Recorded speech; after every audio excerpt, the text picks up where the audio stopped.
Today's episode of Vital Voices is brought to you by Oaktree Medical Center and King Group of Companies, including Cool Runnings Ice, Color Me Agency, and Retro Games 242. Are you enjoying Vital Voices? Do you find our conversations educational, engaging, and inspiring? Then like, subscribe, and tap that notification bell to keep updated on new episodes and more. Welcome to Vital Voices, the podcast where we amplify the stories, insights, and expertise of the people shaping the future of our communities, our conversations, and our country. I'm your host, Alexis Burrows. Thank you for joining us each week for the nation's most vital conversations, where insight meets impact. Today, I'm once again joined by my wife and co-host, Dr. Paige Burrows, as we continue our Couples in Purpose mini-series. In this episode, we sit down with a couple who truly exemplifies purpose in motion, Dr. Deveaux and his wife, Kristi Deveaux, the founders and leadership team behind Oaktree Medical Center. Their story is one of faith, vision, and resilience. From life abroad to building a healthcare institution at home in the Bahamas, from walking through serious challenges to raising 4 young children while serving their church and community. This is a heartfelt and powerful conversation about partnership, legacy, and building something greater than yourselves together. Let's get into it. Welcome to the show. Thank you. Thanks for having us. Thank you. So, Dawn, this is your second time on the show. Kristi, this is your first time on the show. So this is exciting for us. We know a little bit about your story, obviously, from knowing you guys both in the personal and professional sense. But obviously, not all of that story has been told. Some of it has in different spaces, maybe bits and pieces, as you've spoken in different environments, different areas. But as we thought about doing this Couples in Purpose series, you were one of the couples that immediately came to mind. Like, we should sit down with them and kind of talk through them about this journey, because obviously, you know, with 4 young children, with a growing health system that you guys have been in for the last 7, I think going on 8 years, and all the ups and downs that comes with that, living away for a while, it's been quite the journey, I imagine, to get to this point. So we're excited to kind of talk through that with you, and let the people kind of hear a little bit about your story and perhaps find some inspiration along the way. And that's a part of this series, is the idea of having people hear these stories and be like, you know what? We can do that as a couple to inspire us. The world is changing. We find a lot of people who are getting interested in doing their own things, starting their own businesses, and you know what that looks like working together, especially in an industry as crazy as healthcare. So we are happy to have you guys on. So let's go back to the beginning. How did you guys meet? Shameless sack plug. I initially drew you to each other. Sorry, we continue to do this. So it was a really funny story, actually. Mm-hmm. We knew each other, obviously, from SAC. We both attended in high school, but we didn't really know each other, you know, just kind of in passing.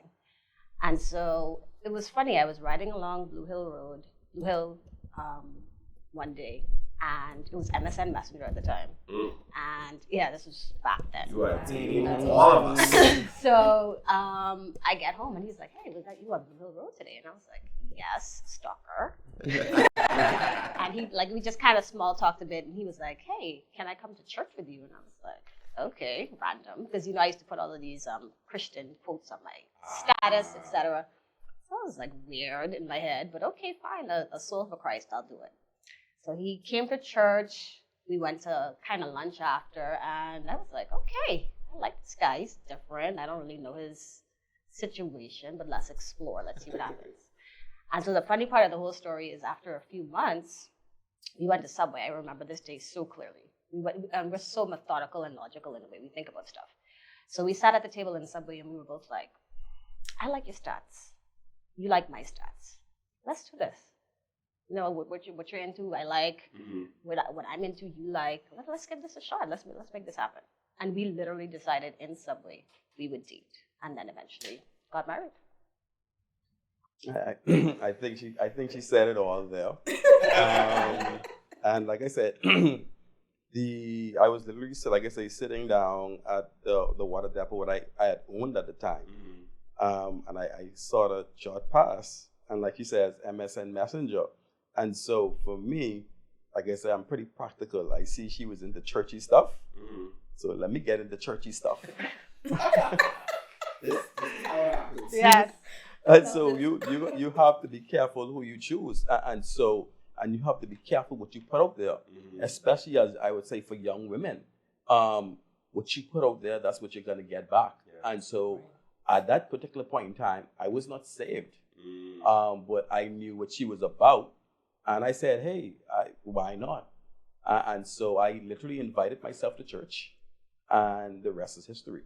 Which is another point I want to talk about, because it was really a challenge for me in the beginning, because I was like, God, I mean, what about this unequally yoked thing? What about, because I really struggled with, but he's really not what I thought you would want from me, considering where I'm at in my Christian walk. Mm-hmm. You know what I mean? And so our journey was a little different, because I was kind of the stronger one at the beginning. Mm-hmm.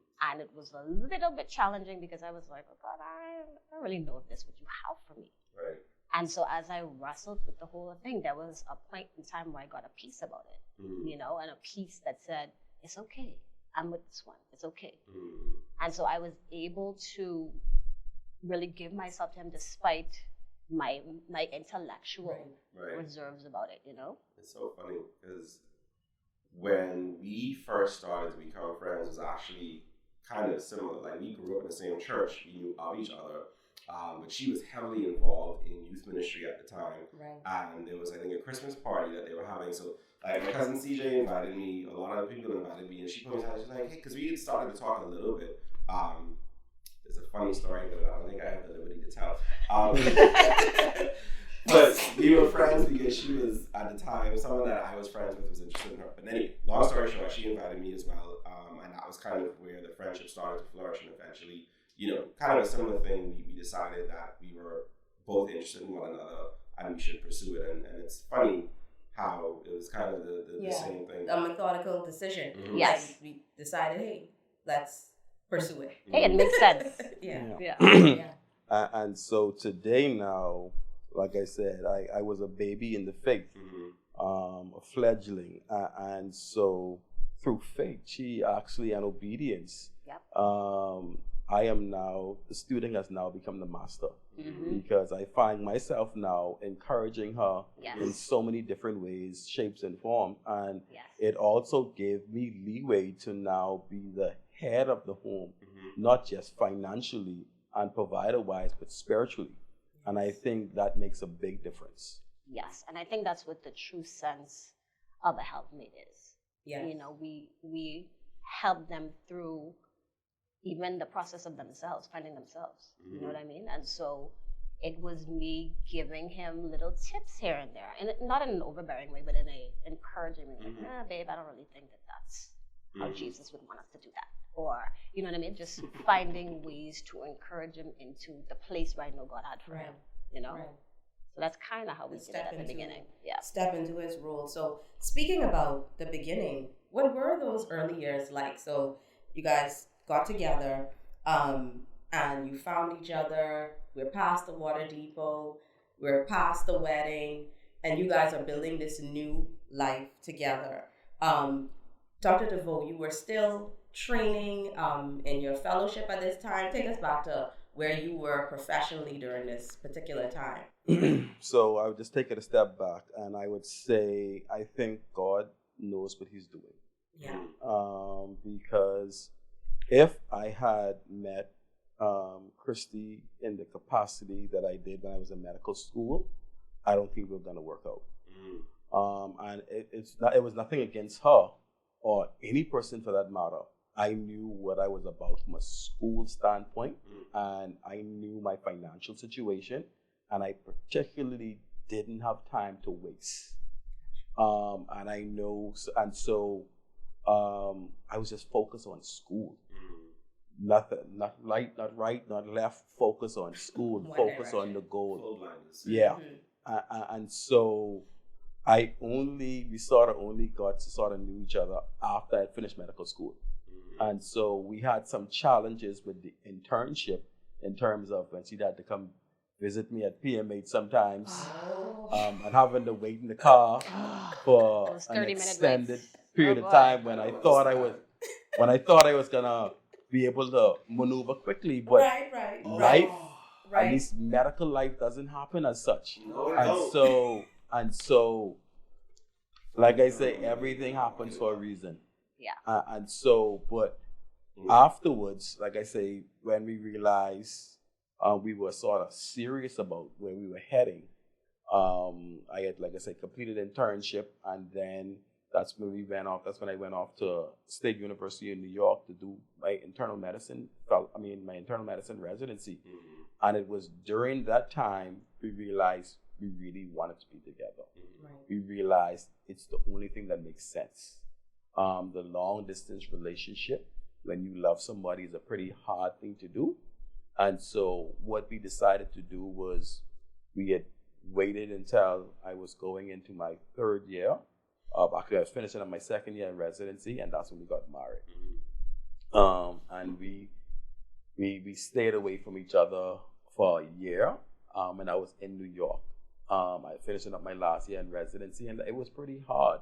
But when you know you have someone committed to the cause on both sides of the table, it makes a big difference, because what she was doing while I was financially weak at that time, she was strengthening us, not just at this from a residency standpoint, but saving up for our first, that would be our first set of apartments, our condo. And so it was, she stayed here to hold it down for that 1 year. And apart from doing that, she just didn't like New York either. It just wasn't for her. No. And I agree, because it's literally a concrete jungle. Yeah. And I personally couldn't wait to get out of there as well, because I remember the cold, snowy nights when I'd be waiting in the bus stop, 12 midnight. I just say, I want to go home. Not for me. I miss my boo. And so when I finished residency and we went off to Emory, that's when she came over in Atlanta. Yeah. And just as an encouragement to women, you know, sometimes we have this mindset that, oh, I'm going to get this man, he's going to take care of me, he's going to do all of these things. But, you know, early on when we met, he wasn't established yet. You know what I mean? And I was kind of the one that had money in the bank. I was the one that was able to put the down payment on our first condo. I was the one that pretty much, like he said, did everything financially for us. And I didn't feel any kind of way about that. You know what I mean? Because if we are a team, then we are a team. It's ours. It's ours. It's not mine. It's not. And so we established even before our marriage, and this is something, you know, I encourage people to seriously think about before they get into a marriage. We decided, it was a fight, but we decided that we would have joint accounts. We won't have, I don't have a separate account, he doesn't have a separate account. All of our accounts are joint accounts. And so what it did was it established that we don't have any out. There's no, it's our money, it's our decision, and we're forced to agree and be in unity on everything that we do together. And so I don't have anything to fall back on, and he doesn't have anything to fall back on. And so we are fully committed. Yeah, that's going to sound like psychopathy to some people who listen to this, because it's just so much of how the world has twisted what marriage and relationships look like, and what the expectations are. So I imagine for a lot of people that's going to look quite strange and sound quite strange. It's funny though, like going back to what you were saying, like I remember sitting in that parking lot down from the bridge between dialysis and yeah, it's like, okay, yeah, I'd be ready at 6 o'clock and it's 7 o'clock and I dozed off because I watched the one episode of the show that I had downloaded on my phone. Exactly. I know. You know how it is. I know those moments. But we also know long distance very well. The majority of our relationship actually was long distance, because when we were in undergrad, we were apart for I think 3 of the 4 years between us being in Canada, and then doing medical school in UWI in Trinidad. So we had a lot of that, and you're right, it is about being committed to the goal, right? Yeah. I also think that, I don't know if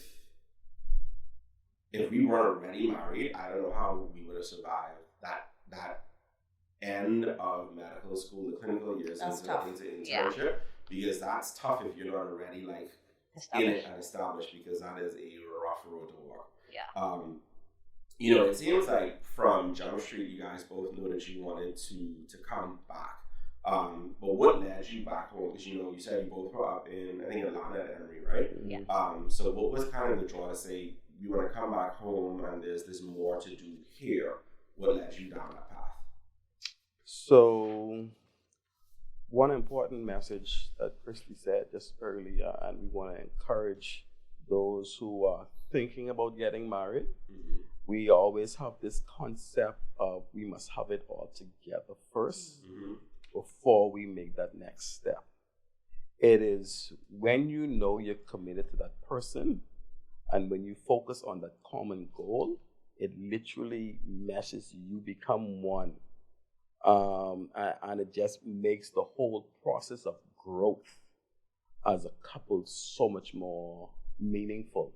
And so I call it a scapegoat when people want to say, hey, I have to get it all together first before I make this next step.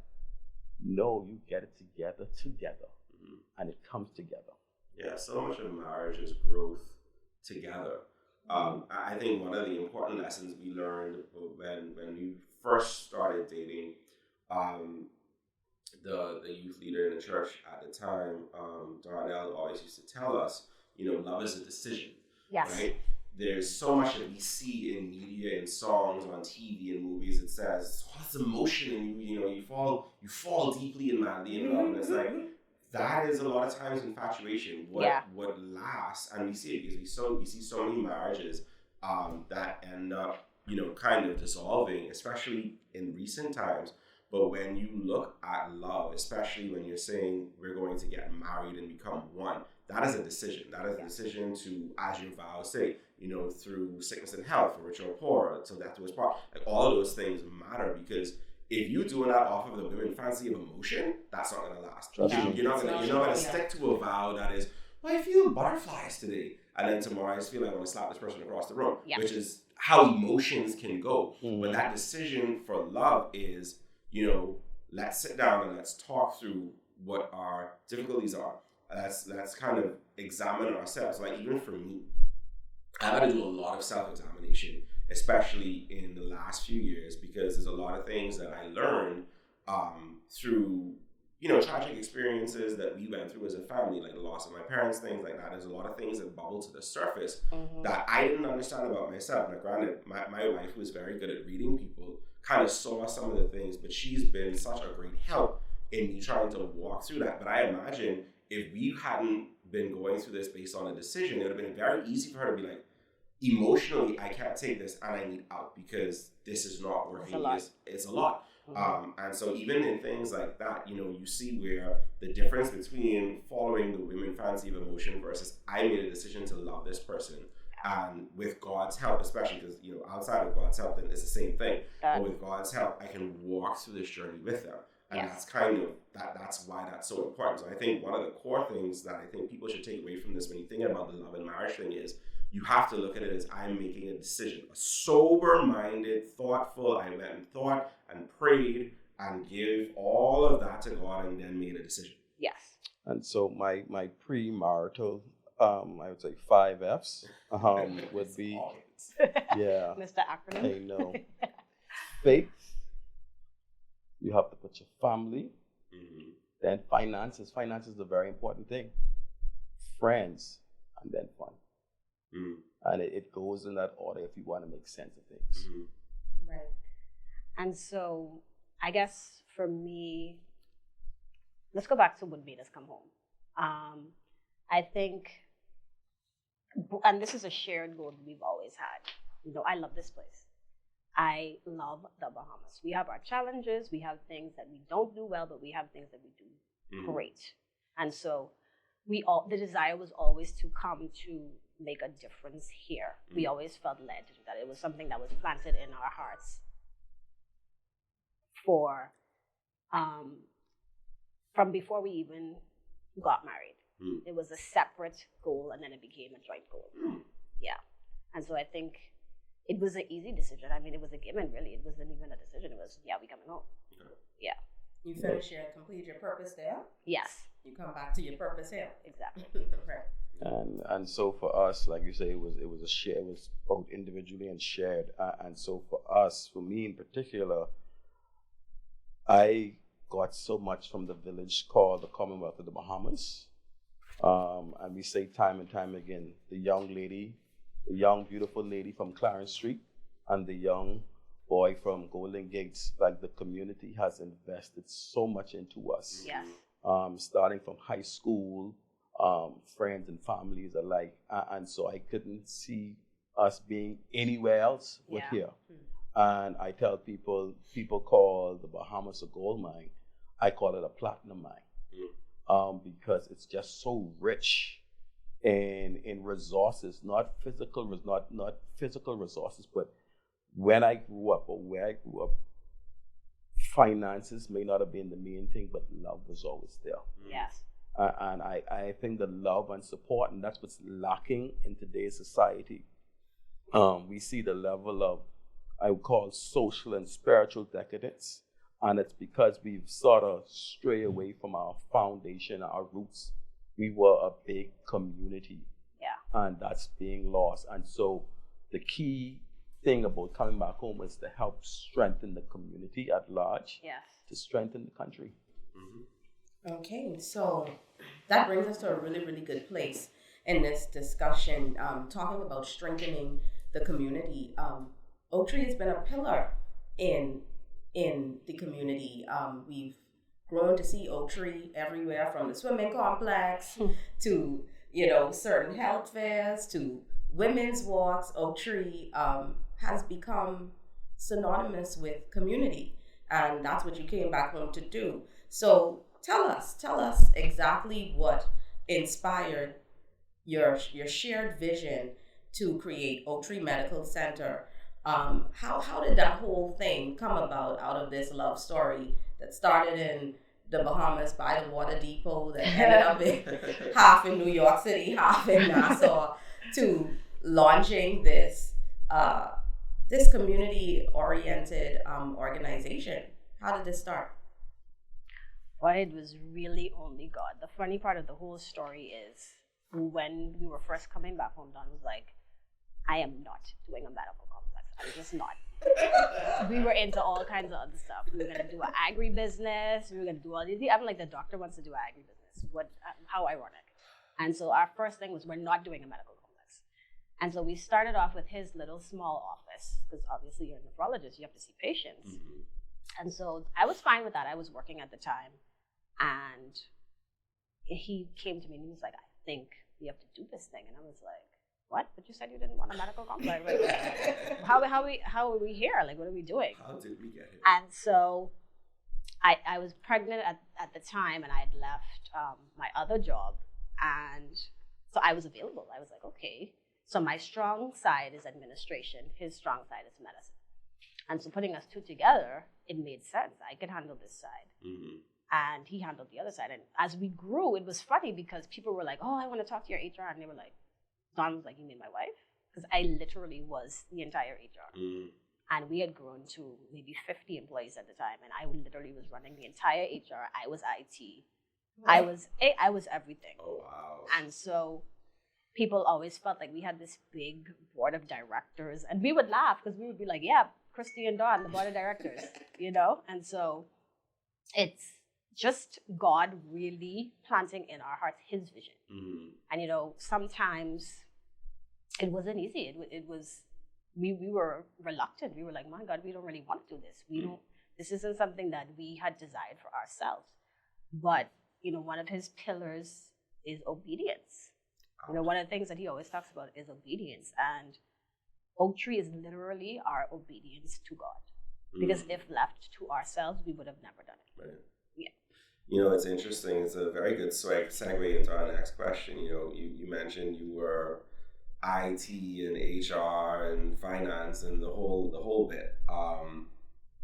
From that side of the business, administration, operations, all that, what were some of the biggest challenges that you guys faced in bringing this vision to life? Because that's a lot. Obviously, you started with one location, but even having grown to having 5 locations across New Providence, like, I imagine that's been quite the journey. I think the challenge has been, it's just he and I. And so resources have been a challenge in terms of having to do everything ourselves. We don't have shareholders, we don't have stock, we don't have any of that stuff. Right. And so the burden has been on us alone. And so having to sometimes leverage our own personal finances to pour into the business. Sometimes not having the same options and things that a larger company may have access to, because we just can't afford to get the things that they have. And so competing with people that have so much and having to still perform at a high level, you know what I mean? So those were some of the challenges.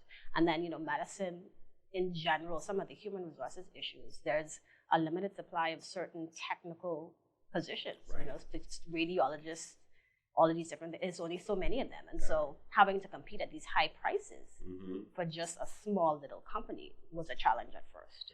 And so there have been a number of things, but God, you know what I mean? And so he has said to us on a number of times, don't worry about the textbook way. Stick with me and I'm going to take you places. Don't worry about doing it the way that you've learned in school. And for me, that has been a challenge because I am a stickler. I am the details. Let's get this plan together. And so he'd come to me with a decision, and I'd be like, but that don't make no sense. I'm an economist by nature. I analyze. I sit and I look at how it's going to affect this. And so I think things through. And so he comes wanting to do these things. And I'm like, but hey, that don't even make sense according to any kind of economic business, like game theory, anything. Like, what we even doing right now? And so I've had to really allow him the leeway to be the visionary. I've had to really put aside my intelligence and intellect sometimes and say, okay, we can just roll with what the Lord say.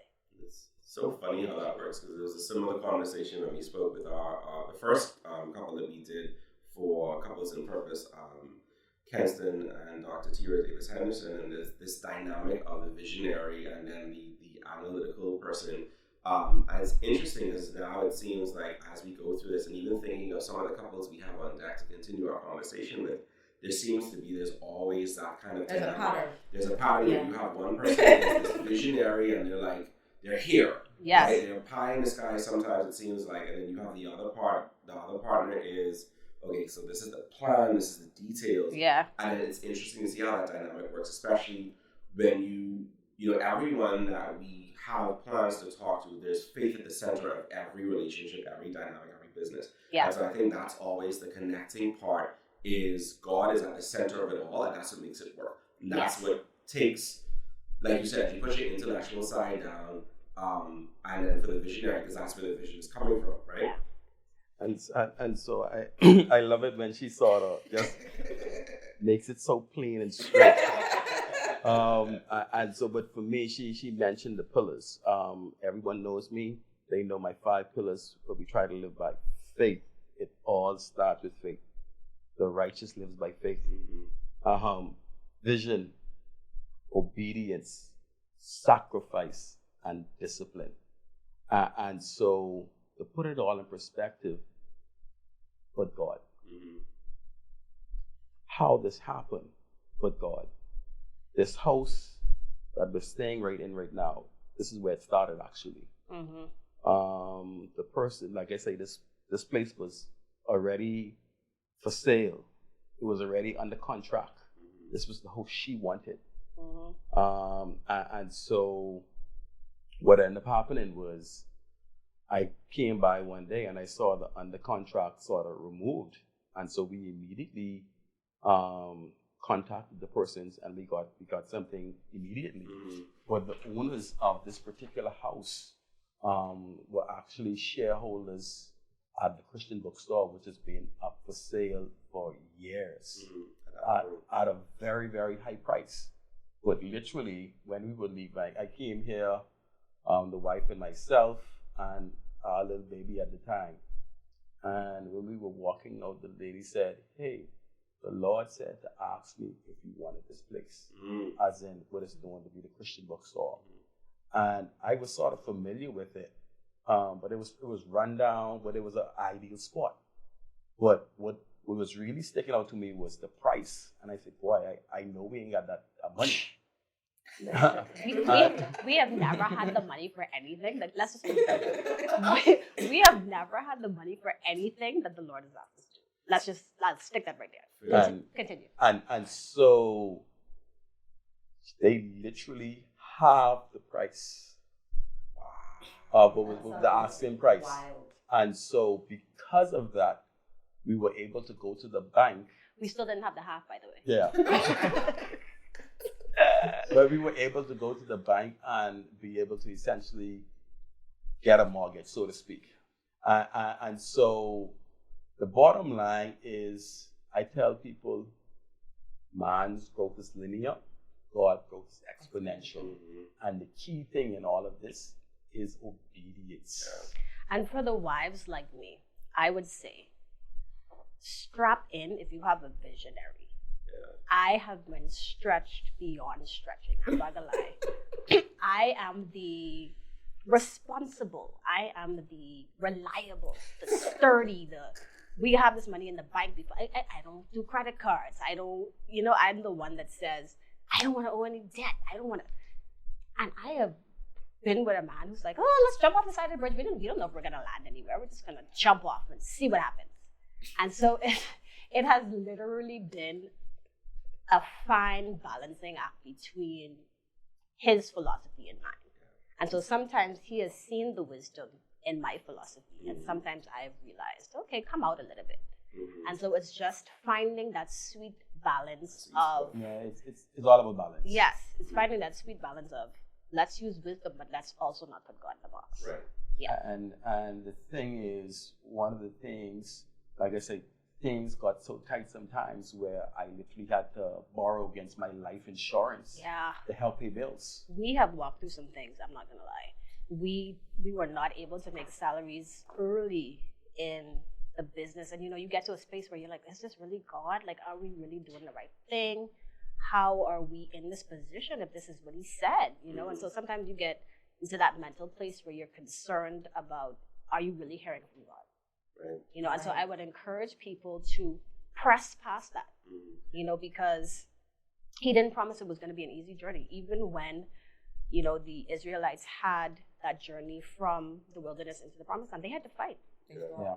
They fought. It wasn't like, hey, here's this free land, just come and occupy. It was, you now have to take it. Yeah. And so there's an element of, work that has to happen. There's an element of trust. There's an element of, you're going to have to do your part of it. And through that process, you're stretched. Through that process, you're building and trusting and getting more intimate with God. And I think I truly appreciate what you guys are doing to give us this platform to tell our story. Yeah. Because we remember, because Oaktree was growing so much, they were saying, oh, they were backed by this entity. Oh, they were backed by that entity. And what I wanted to say is, if you guys knew God, you would know that's our true source. Yeah. You would know them by their fruits. Yeah. And so we are happy for this platform to say, hey, if you know God, he can do any and everything through you. And trust me, it was not always a pretty journey. It was not always an easy journey. It was, I tell people all the time, even to this day, if I'm going to be transparent and open, I don't have a college fund for my kids. We've given loads of money out, but I don't have a college fund for my kids. Right. You know what I mean? We're literally walking this thing by faith. And so as I give, I'm not worried about my kids, because I know that, he's not going to leave my children out in the cold. I have never seen the righteous forsaken or a seed begging bread. And so sometimes our giving is going to be sacrificial. Sometimes it's going to be despite us having it all together.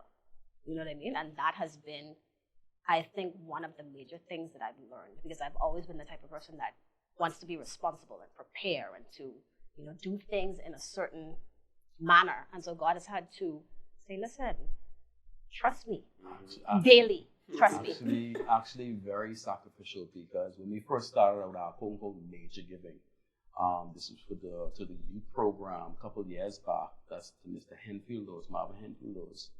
I told the wife, literally, the Lord said, hey, this was like my Abraham, Isaac type moment where he said, you're going to serve me or Mammoth. And so we literally had like close to like $300,000 on the account. And we literally gave it all away. All.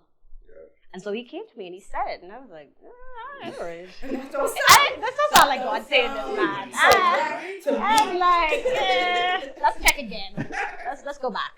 And then the same thing Let's with check. the same thing with the Carifta, the 50th Carifta game. We did not have the money, but he spoke to me and said, "Hey, you have to show this nation what we were built on. We were built on Christian values." And so even though I didn't have it, it was such a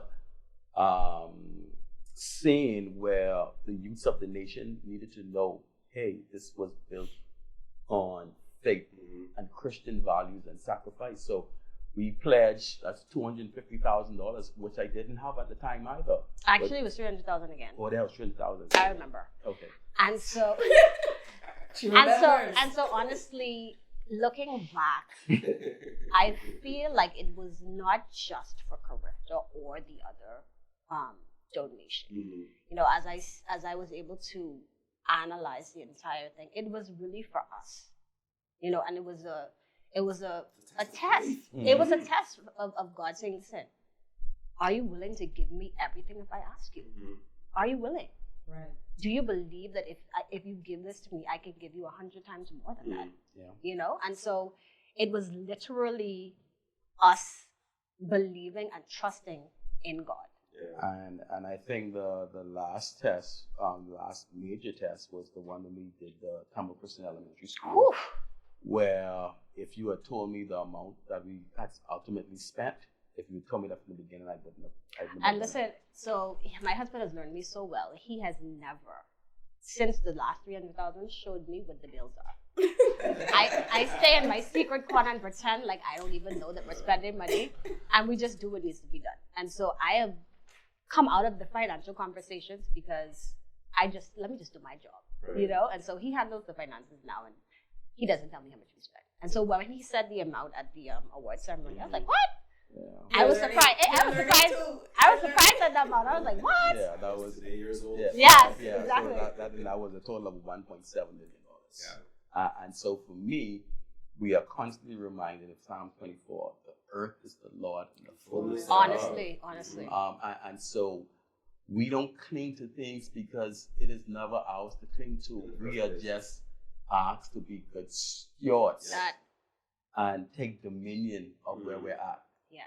And so we want to be used as Christ's ambassadors to say, hey, he can do it for me, he can do it for you as well. But the thing is, people, they want to be in this world, but we are not of this world. Yeah. Right. That is such a good walk through the practicality of what it's like to be in a marriage that is surrendered to God, to head up a business that is surrendered to God, and what that looks like practically, you know, having those moments where God tests you. Yeah. And in that, he's creating a heart in you, a servant's heart in you, where now it's all tethered together. You know, even it seems the business is a part of this threefold cord that is your union, and it's a beautiful thing to see. Yeah, I want to add there too, though, because it's like, you know, I think what's helpful about that particular conversation is people will so often say favor isn't fair, and they leave it there. But I think hearing a practical kind of walkthrough of what that looks like, right? Obedience is where you get into that concept of favor being, you know, not being fair, because you're listening, you're hearing, you're sacrificing, and then you're sacrificing not with an expectation, right? You're not saying, I'm only giving this because I know it's going to come back. You're giving it not knowing what's going to happen, right? And then, so I think that's very helpful for our listeners as well, because we will sometimes say these Christian phrases, these faith phrases, and there's like, okay, what does that look like in practical life? And I think that's very helpful to hear you kind of walk through your story. It helps to bring that into a practical view of what that looks like. And I always say there's a difference between favor and favoritism. Favor is of God. Favoritism is man. Yeah. And you know, sometimes you have to be okay with the fact that maybe it will never come back. Right. You know, we may never get 300,000 back, and that's still okay, because it's not about the 300,000. It's about, you know, being a pleasure to God, the one we serve. It's about being at the end of your journey and being able to say, I did what he asked me to do, and I'm okay with that. Well done, thy good and faithful servant. Exactly. And I think there's some things money just cannot buy. To be able to bask in his presence, The joy. there's no feeling like it. And you have to do these things. You have to be a cheerful giver. And like you say, we don't want nothing in return, because the grace and mercy that he's shown us, both of us, from our background to now, it is only God. And we could never repay him. And the blessings, I think people get confused sometimes, because the blessing isn't only financial. We have been blessed in so many different areas. In our friendships, having 4 beautiful kids. There was a period in time, let's bring this in there. There was a period in time where we didn't think we could have kids. We were trying and it wasn't happening. We were 5 years into the marriage, and everybody's like, hey, y'all been married, like what y'all doing? They start to ask, and be like, y'all been married so long, what happened with the kids? So there was a point in time where we had this pressure, like, oh my God, are we gonna have kids? And so just walking through that journey and then being blessed with 4 kids, we're grateful for that. And so there are so many things that God has done for us that doesn't involve money. Yeah, and our village. Our relationship alone, we joke around, we're aligned on almost every single major issue. There's really nothing that we fight about, and so a blessing in our marriage to be so perfectly aligned that there's peace and unity and harmony and we actually enjoy each other. That's a blessing. And so for us, his blessings have been so abundant. I mean, why would we not be obedient? Why would we not, do what he asked us to do? He's done so much for us. Right. And so you brought up your lovely children and the family and the bond that you two share as husband and wife, outside of working together. So how do you guys stay connected as husband and wife? Like, how do you, it's so much things going on. You're busy. There's the children. There's ministry. There's multiple locations. How do you find time? How do you stay connected and aligned when you have different personalities and so much going on? Whew. Now, it was a journey, honestly. We didn't have it together at first. It was frustrating. But the Lord has walked us through the process. And so what we have found works is we have a schedule. We have a family schedule. This is where me and this organization comes in. And so what we have done is we have literally scheduled time for everybody in our schedule. So I have date nights 1 week with the kids. He has date nights 1 week with the kids. We have couples date nights every Friday. I have date nights with my grandfather on Thursdays, date nights with my mom on Saturdays. And so literally we have built out our schedule to ensure that we are able to give everybody the time that they need. And dates with my parents as well. Right, dates with his mom and everybody on Sunday. And so literally we are regimented in our schedule. And it really has made a difference in terms of our ability to give everybody what they need. And so nobody is like, oh, you don't spend enough time with me. Oh, you don't. And so because everybody has that expectation that, okay, my day is this day. And so it's taken the pressure off in terms of my mom wanting this, or my dad, or his family. And so everybody has their set time. The kids look forward to their dates. They have their time and we have our time. And so it's really, really made a huge difference in how everything flows. It's organized. Everybody knows what to look forward to. And we're doing really great with that. So, like I say, the challenge was definitely for me as well. I work in a very, very demanding profession. And so, literally, like you said, God literally walked us through this. And it was a situation where I tell my colleagues time and time again now, what is it? We heard it say, what is it? A man to gain the entire world and lose his soul. But what is it for a husband, a father, to gain all the money in the world but lose his family? And so for me, I never wanted to become an ATM husband nor ATM father, where it was just transactional. For me, it was always relationship mattered. And so saying it is one thing, but putting it into practicality was the key thing. And so what I did was I realized you have to work with your strengths. And so I'm an early riser. My grandfather always said, son don't meet man in the bed. And so I took that to heart. And so I said, how do I find a way? Because it's only 24 hours in a day. How do I find a way to juggle all of these priorities with my family, actually my faith being the first one and my family being the second? And so what I did was I started waking up extra early in the morning, or 4 o'clock or sometimes, to try to do what I have to do from an administrative standpoint. Essentially, when I see people walking into the door 8 o'clock in the morning, that's already half of my day already went by. And so this timing was important because this time didn't take away from my family. And so for me, and this is where she helped me in terms of being intentional. So, hey, Monday we have our daytime date. Friday we have our date night. And so you have to put it in there. Yeah. And apart from that, that's from us. And then what happened was with the children, I felt as though it's very important to have some level of interaction with them. Not some. One-on-one. Everyday interaction with them. And so I told Kristi, because like I say, like a year or so, she ran into some serious health challenges where I essentially took on the burden of dropping them off to school and picking them up. Initially, it was hard, but when it was her turn to start dropping them back in the morning, and then I started doing pickups in the afternoon again, it was a pretty hard one because those dropping offs and picking up, so much things happen, so much emotional connection happened during that time, and so it's why you have to make time for the people who you think are important in your life. And so for me, that's what I essentially did. And so everyone know in the office by 2:30 or so, I don't care what's going on, I'm gone because I have to pick up my children. And so it was a boundary as well, because if he didn't have the picking up kids, it could easily extend beyond that time.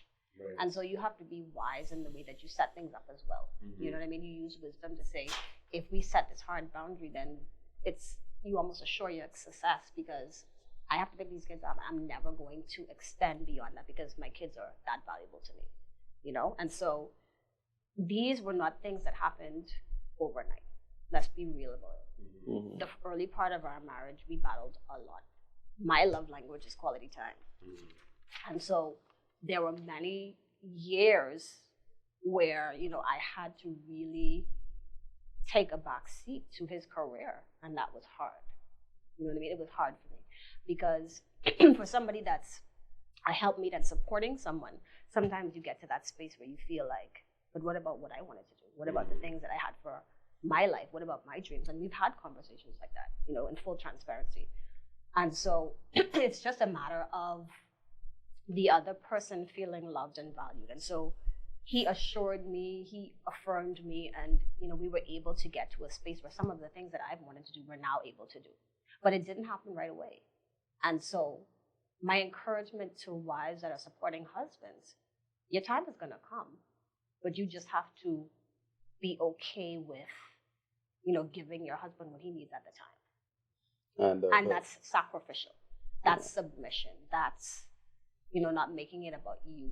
It was hard. And the Lord literally walked me through some of those days because, I joke around all the time and I tell people, I don't even know what it is to ride in the car with my husband. We would go to events, it would be me and the kids, and he would have to meet us there.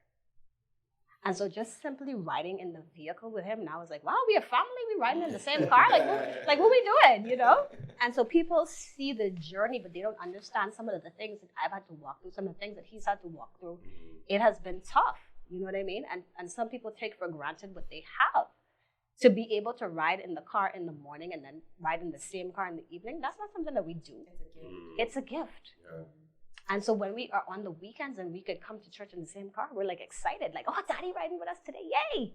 Because I drop off in the morning alone and he picks up in the evening alone. We don't have the luxury of both of us being in the same car. That's how our life is set up, you know? And so people, sometimes would say, oh, y'all got it all together. We don't. There's a lot that we've had to give up to make this thing work and to be able to do all these things that God is asking us to do, And she would always throw in my face, so to speak. There was a time I was working in the emergency room at Doctor's Hospital. Oh, I know what you guys say. And she was saying, "Hey, babes, can you give this up, etc., etc." But it was only after our first child was born. Yeah. Kaylee, I quit almost immediately. Okay. So you don't love me, you love the kid. But all right. I did it to support her. All right, sure. Yeah. I love it. Well, I have one question. How do you prioritize so much of this? The background thing that we haven't said. This relies on open communication. So you could slot out these times. You can be available, but you could be in the same room and not speak the same language. Yeah. So was it just happenstance that you guys are aligned? No. Or how does the communication continue to flow so that because this is an organized machine, so that this machine can keep churning and going smoothly. So I would start off by saying communication was one of our biggest concerns and issues. Challenges. And so for me, I think she's learned to love me through my lack of communication or my miscommunication. And so because of that, she sort of trained me to say, hey, this is what we need to say. This is what we really need to discuss. And I'm a work in progress. Yes. And I'll let her take it He's from there. made a lot of progress, honestly. At first, I used to look at him and be like, what? Like, I was so confused about his communication style. I was so confused about, the way he thought about things. Like, we were so different in terms of everything communication. And so we've had to learn each other. We've had to, when I know Alexis jokes about this all the time when he sends a sticker and we're like, what does that even mean? And so I've even learned what the stickers mean. Yeah. When he sends that sticker, I know, oh, okay, I understand what he's saying. It's still coming along. Right. And so it takes time, it takes investment, it takes patience, it takes love, and it also takes humility. We have both had to put pride aside a lot of the time to be open to constructive criticism about ourselves. And that's not an easy thing. No one wants to hear a bad thing about themselves. And, initially in the marriage, it was tough because, you're young, you think you know it all, you got it all together. And I've had to say to him, you don't have it all together. And he's had to say to me, you don't have it all together. And so I think we've gotten to a strong enough love foundation where that doesn't shatter us. You can receive criticism from someone that actually loves you, actually has your best interest, actually has shown you that regardless of it all, I'm here, I'm your ride or die. And so the criticism has become easier as we have established the fact that, hey, this is genuine, this is love, we ain't going nowhere. You know what I mean? What she's saying in a nutshell is we are being each other's accountability partners. Yes. Because if she can't tell me if I'm doing something wrong, who can? What is the point? Yeah. The most intimate person in your space should be able to tell you, hey, there's a speck in your eye. Right. While at the same time acknowledging there may be a log in theirs. Right. And it's okay. And we're going to simultaneously work on the speck and the log at the same time. Yeah. And give each other space and room for that because it doesn't happen overnight.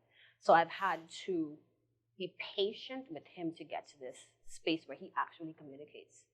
Sometimes he would go up, and he's like literally a way out the box person. He wants to go and do his own thing, no accountability, no checking in, no. And at first in marriage, I was like, bro, like, if you're supposed to come home at 4 and you don't, like a simple call to tell me, hey, I'm running a bit late. And so he's not used to having to do that. He literally kind of ran the streets when he was a kid, no check-ins, no accountability, no anything. And so now coming into a marriage where there's another person who's expecting your arrival, it was a hard thing for him to say, I have to come into this box now. I have to be accountable to this person now. I gotta worry about how I spending this money now. I gotta submit to this person. And so we battled with that at the beginning. And so at first, I think he used to be resentful, like, but I just want to go do my own thing. And I'm like, okay, let me show you how doing your own thing feels. Works out. So I would go out and I would not call. And then he would call and be like, where are you? I'm like, oh, so you understand. And so he would be like, okay. And so because I'm the reliable one. I'm always where I say I'm going to be. I'm always the one that communicates. I'm always the one that says, hey, babe, I'm going to go. And so when I started to not do that, I think he understood this is how it feels to a person when you can't know or understand. And so it was little things like that we've had to do, not in a malicious way, but in a example kind of way to show the person, hey, this is how it feels when you don't do what I do. You know what I mean? Yeah. You know, this has been a very interesting and amazing conversation. I think we've tapped into a lot of unknown and unheard parts of your story, which I think will be very helpful for our listeners. I think one of the things that, you know, I guess jump out to me as we wrap up as an important question, you know, legacy is a very important thing, what you leave behind. You know, you've built a business, you've built a family, you've built a marriage, you've built a community. You know, what does legacy mean for you? What are you most, I guess not necessarily concerned with, but what do you, when you say, okay, when I leave this earth, what do I want people to remember us as a couple for, Oaktree as a business for, what I want my kids to remember? Like, what do you want that to be? What do you want your legacy to be? I think I'm going to go with the 5 pillars on this one. I think I'm going to want my legacy to be that we have exemplified and shown people that the 5 pillars can actually lead to success no matter which arena that you use them in. You know what I mean? I want my children to be able to look back and say, Mom and Dad served God first, and this led to every other success that they had. You know what I mean? We put the kingdom of God first, and then everything else was added to us. Yeah. I want that to be my legacy. Awesome. Yeah. Okay. And so she mentioned the 5 pillars, and I'll repeat it again. Faith, vision, obedience, sacrifice, and discipline. And so for our children, the legacy that we're building, that firm foundation based on Christ, it is not just meant to be consumed, but to be built upon. Yeah.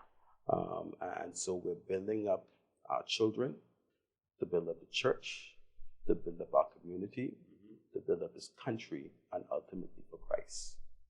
And so for us, we want to hear at the end of the day, well done, thy good and faithful servant. And for our children, the only thing we want is for them to have a personal relationship with our Lord Jesus Christ. And for those who are at the sound of our voice, that's the only thing that truly matters in this short period of time. Life is but a vapor. We are just here, specks in the grand scheme of things. And so, like she says, seek ye first the kingdom of God and all of its righteousness, and then everything else will be added to you. And so, let's bask in his presence and we give him all the honor, glory, and praise. Yeah. And that would be our closing thing you probably want to say. Awesome. I don't know what else to say. I think this is an excellent, amazing conversation. I think great advice for our listeners. Awesome insight into your story. And I want to thank you both for taking time out of what is obviously a busy schedule. Thankfully, we're not interrupting any scheduled dates time. Yes. But thank you both for taking time out to you know, have this conversation with us, to kind of share a bit more of your story with our listeners. And, you know, hopefully for those who are listening, you know, you've learned something, it's something you can apply, it's something you can, you know, consider as you look at if you're going into business together as a couple, or even just as you navigate life and work-life balance and all of those things. I think there's a lot of nuggets in here that people can take away and kind of go with and learn from. So thank you both so much. Thank you for having us. Thank you. So thank you again for joining us each week on Vital Voices for the nation's most vital conversations where insight meets impact.